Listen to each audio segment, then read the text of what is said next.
This was the last time Rick ever went hunting with his father.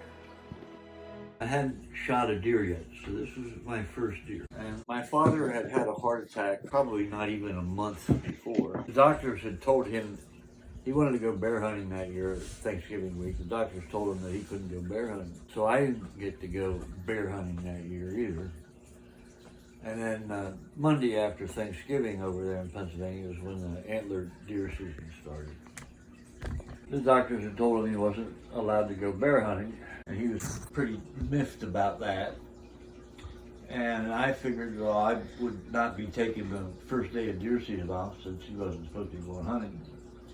That weekend after Thanksgiving, he asked me if I was going to go hunting on Monday. I said, I can. I need to have you go with me. So I said, I guess I'm just going to school. He goes, well, I'm going hunting. And I said, but the doctor said you couldn't go. And he said, no, they said I couldn't go bear hunting. They didn't say I couldn't go deer hunting. So he decides to plan on going out and hunting the first day of buck season.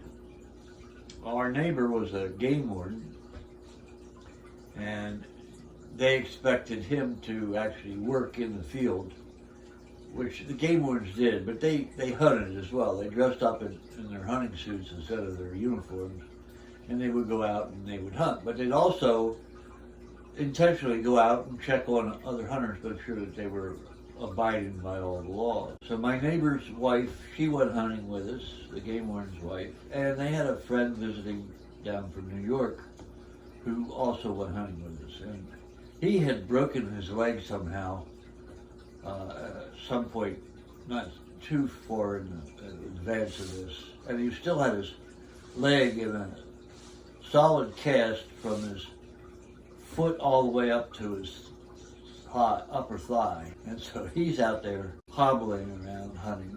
My father took this four-wheel drive vehicle we had and drove up the gas pipeline up to the top of the mountain and parked, and then they all went out and they do what they call pot hunting, which is you just go out and you sit and you wait for the game to pass by you. So they were up there all day long. Me, being young, I couldn't sit for more than about an hour or two. If I didn't see something, I got restless. So I moved like 2 or 3 times during the course of the day, particularly if my feet would start getting cold. I'd get up, I'd walk a ways, I'd find another place to sit. And as I was doing this, I was also working my way partially down the mountain, away from the top. And the last place that I found to sit, there was actually a homemade tree stand where somebody had nailed some lumber on like a triple trunk tree. And I was able to climb up that, get about 10 feet off the ground, and just kind of hug the trunk of the tree to be less visible. And just at twilight, 3 deer came into view, and I'm watching them, and sure enough, one of them was a good-sized buck. It had a nice rack on it.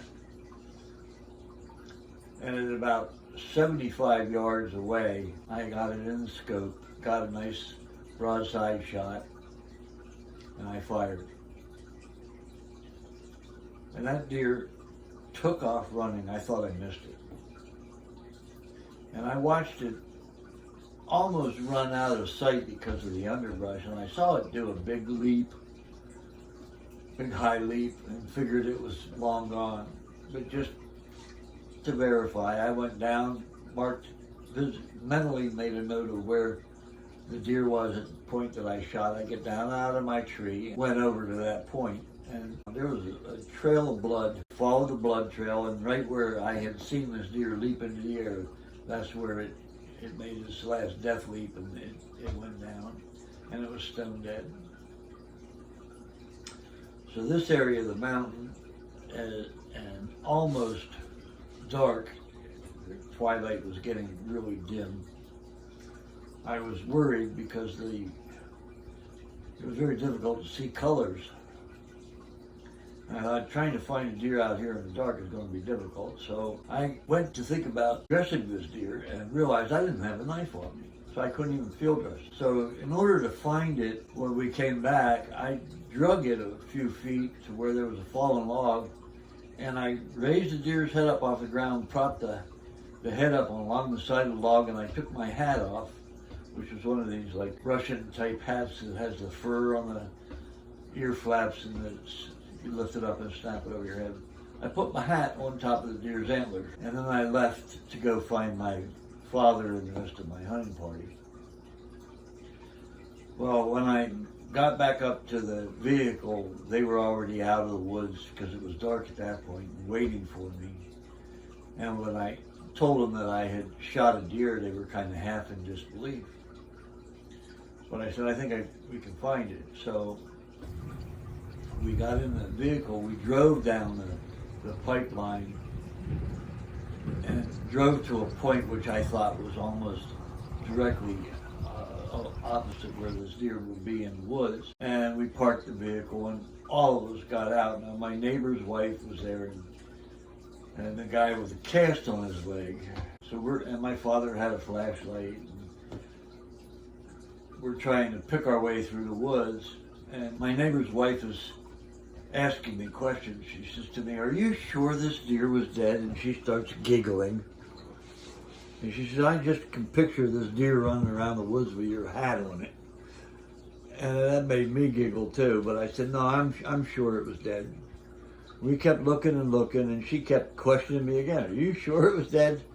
Well, finally, shining the flashlight through the woods, we saw a flash of red, and sure enough, there it was laying with my hat still attached to its antlers. So my father field dressed the deer with my help. My neighbor's wife had a canvas seat. It was like a bosun's chair, just a canvas seat with ropes on it that she would hang from a tree branch, and she'd just sit in it to hunt.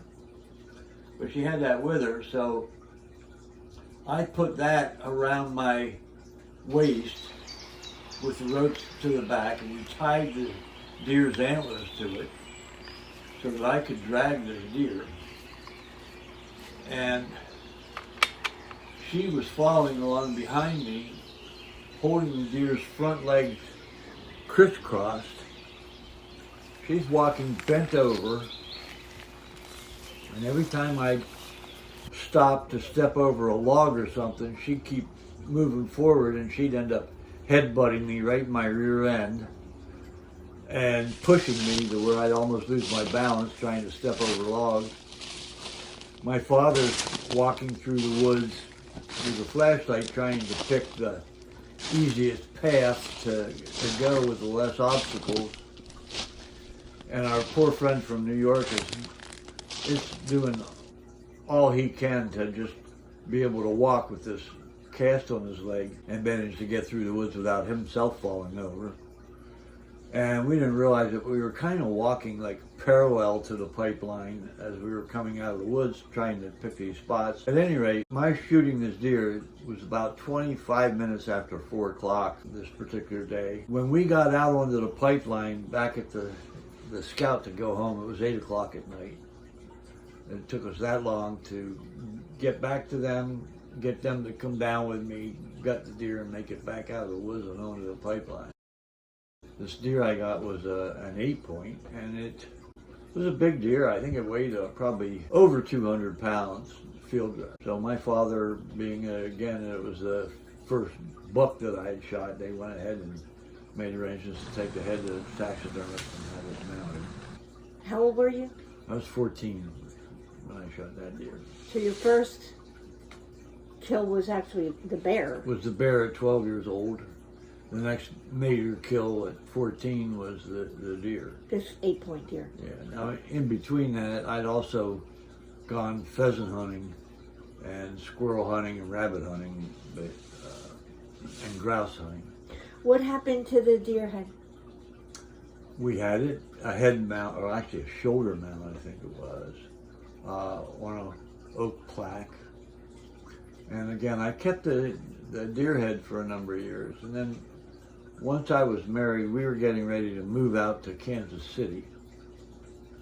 And we were going to be living in an apartment out there. So I decided that the best thing to do was just get rid of this. It was quite an adrenaline rush to shoot this deer. What month was this? It November? would have been December. December. Yeah, thanks. I'm just trying to picture the four of you. So, you know, you've got a 14-year-old, a woman, a guy in a cast, and your father wasn't even supposed to be out there because he had a heart attack. He died 4 months after that. Another serious heart attack. Was that his last time hunting? Yes. Wow. Is it just me, or does Rick just have great stories? I love his stories, and I love to put them to video. If you want to watch something a little more silly... No, Rickster, darling. We are shooting a travel vlog, not The Walking Dead. We need to show some enthusiasm.